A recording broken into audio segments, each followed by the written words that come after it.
The end is coming in 2050. Now, at least that's the analysis of a disastrous new climate paper published by a climate think tank and endorsed by a former Australian defense chief and senior Royal Navy commander. Now, the analysis was published by Breakthrough National Centre for Climate Restoration in Melbourne, Australia.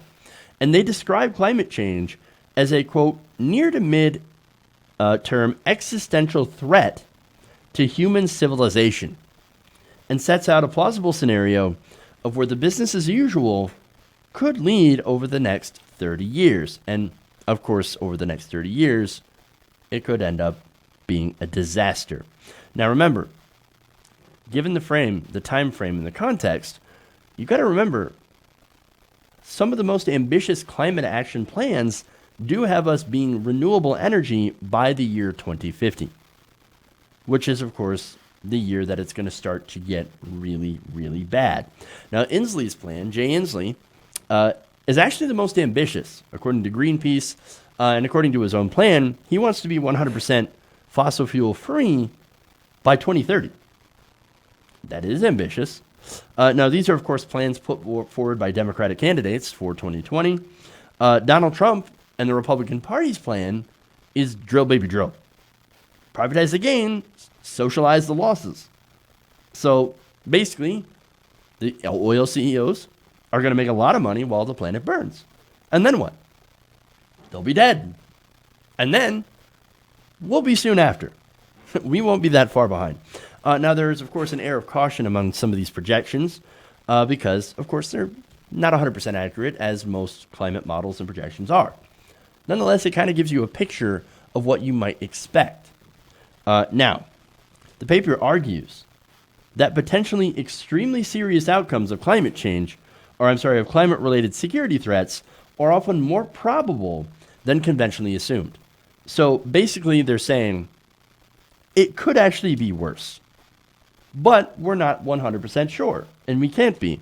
Now, the paper also goes on to say that they are, quote, almost impossible to quantify because they fall outside the human experience of the last 1,000 years. So there's a little bit of, we're not sure, we've never dealt with this before. And that's not a good thing.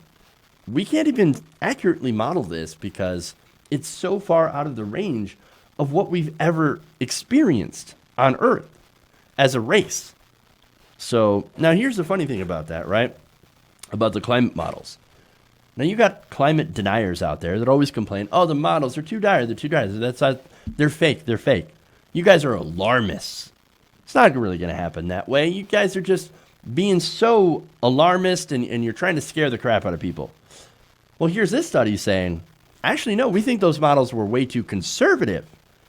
Even the UN model, which predicted 12 years, disaster if we don't do something and go 100% carbon neutral within the next 10, under 12 years now. They said that was too conservative. And I don't mean politically conservative, I mean scientifically conservative, where they tried not to scare the crap out of people while also saying, this is what could happen. Well, we don't think it could happen quite as bad, but it's still going to be fairly bad. This study says, no, it's going to be bad. In fact, it's probably going to be worse than you could ever imagine. Think about that. That's not good. Now, scientists have also been overly optimistic in their models, when in reality, the ocean is, of course, near its limit in carbon dioxide. There are giant dead zones forming in the ocean where there is literally no air, so the fish cannot breathe. Yes, fish breathe oxygen. Who knew that? Sea creatures do. And when there's these giant dead zones created by climate change, they can't breathe. They die, and then what does that do to fisheries, right? Weather events have also gotten more destructive over the last few decades. Arctic ice is melting even faster than previously believed. In fact, there was a day, I think, where it was 73 degrees in what's supposed to be one of the coldest places on Earth. Not minus 73, 73, a balmy summer day. It was warmer in the Arctic than it was, I remember looking at the temperature where I live in Michigan. That's craziness. Not only that, but you have extreme temperatures in so many places. In fact, it's forecast to be 122 degrees Fahrenheit this week in India. Deadly temperatures in the middle of Australia and all over the world. I mean, think of it in this context, right? We have had overall a relatively stable climate over the span of human civilization, which actually has allowed us to create human civilization because it's been so relatively stable. What's going to happen if it's not stable? If we have an unstable climate? I'd hate to see what happens. I'd hate to see what happens to society when it becomes unstable. But that's what all these scientists are telling us. They said, on our current trajectory, the report warns, planetary and human systems are reaching a point of no return by mid-century, in which the prospect of a largely uninhabitable Earth leads to the breakdown of nations and the international order, which means, of course, anarchy, war. The scenario also warns that our current trajectory will likely lock in at least 3 degrees Celsius of global heating, which in turn could trigger further amplifying feedback effects, unleashing further warming. This would drive the accelerating collapse of key ecosystems, including coral reef systems, the Amazon rainforest, and in the Arctic. All that Arctic ice melts. Well, what's ice made out of? Water. That's going to rise the oceans, right? Not only that, coastal destruction. Where's a lot of our cities built? On the coastlines. So that's a disaster. Massive migrations into the interiors of the country. Not only that, but if it's going to wreck the Amazon, what do they call the Amazon? Oh, right, it's the lungs of the world. We lose that, we're also screwed. Some 1 billion people would be forced to attempt to relocate from unlivable conditions. You think migration is bad now? Alt-righters, well, it's about to get worse as we move further into this century. 2 billion would face scarcity of water supplies, agriculture would collapse in the subtropics, and food production would suffer dramatically worldwide. The internal cohesion of nation states like the US and China would unravel. They said even for 2 degrees Celsius of warming, which, by the way, that was the goal of the Paris Climate Agreement, to not get above 2 degrees Celsius, which, by the way, Trump backed out of, says that more than 1 billion people may need to be relocated, and in high-end scenarios, the scale of destruction is beyond our capacity to model, with a high likelihood of human civilization coming to an end. Absorb that for a second. These scenarios, on the worst, say that's it.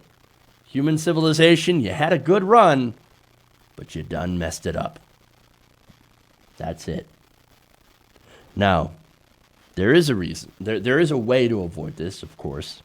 And they say, in the report, they described the only way to avoid the risks of these scenarios is to mobilize akin in scale to the World War II emergency mobilization. But this time focused on rapidly building out a zero-emissions industrial system to set and train the restoration of a safe climate. Now, the end of our civilization. We can avoid it. We still have a little bit of time, but not much. Not much at all. And the more time that goes by, the less likely we're able to pull off the amount of necessary transformational change that is needed to avoid this. Now, we can do it, but we have to have the political will. Now, I got to ask you, defenders of Western civilization, right? Is that all? If that's all you care about, where are you guys? This is the end of civilization. You said it started in the West.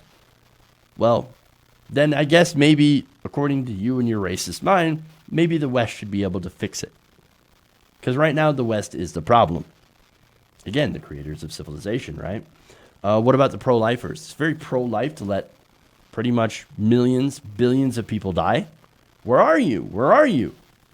We're looking straight into the abyss here. It is coming. It's coming. Are you going to do something about it? Well, of course not. Fake news, you'll probably say. Alarmists is the other word. I'll tell you what, I'm not going to let you guys drag us down with you. Hell no. Now, for those of you who are still not quite sure and are on the fence, let's look at who wrote this. The new policy briefing was written by a man named David Spratt, Breakthrough Research's director, and Ian Dunlop.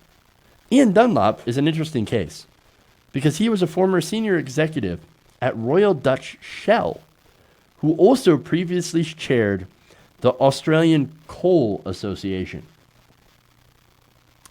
This guy was one of them. He made money off pollution, off creating climate change. And then he looked at the evidence, I assume, and he said, I'm wrong. And that I need to help us fix this problem before we destroy ourselves. And it's not just them. As I mentioned earlier, you had members of the Australian military. In the briefing's foreword, retired Admiral Chris Berry, Chief of the Australian Defence Force from 1998 to 2002, and former Deputy Chief of the Australian Navy, commends the paper for laying, quote, bare the unvarnished truth about the desperate situation humans and our planet are in, painting a disturbing picture of the real possibility that human life on Earth may be on the way to extinction in the most horrible way. A high-end 2050 scenario, they said, finds a world in social breakdown and outright chaos. But a short window of opportunity exists for an emergency global mobilization of resources in which the logistical and planning experiences of the national security sector could play a valuable role. Well, there you go. Defense contractors, here's your new job. Instead of bombing brown people in the Middle East, why don't you work to save our planet? That'd be fantastic. And save our species instead of bombing the crap out part of them. But look, overall, I don't want to leave you with a completely terrible message, because in the midst of all this doom and gloom in this report, there is a little bit of hope. And that's what we're trying to get through to you, right? And again, the implications are dire. And even if it's not the worst case scenario, it's not going to be great. But again, I got to stress, there is some hope, but only if we mobilize, only if we do something. We put forward our resources, which means, by the way, jobs, investment, working together from common cause, and fight for our world. Nothing but good can come from that kind of cooperation. Hey guys, hopefully you enjoyed that free video. Now I'm going to have to ask you a favor. Between the demonetization and the YouTube algorithm messing around with view counts, etc., we're having a hard time adjusting to the new YouTube reality, which is where you guys come in. See, we have a Patreon, patreon.com/TYTNation, set up to help us rely on you guys, the viewers, instead of big corporate ads. Look, you know the show. You know I'm not in favor of big corporations anyway. So help us transition away from relying on the ad model to pay the bills and sign up to be a patron, patreon.com/TYTNation. That goes a long way to help us keep the lights on. And you guys will know that you're supporting independent, progressive media.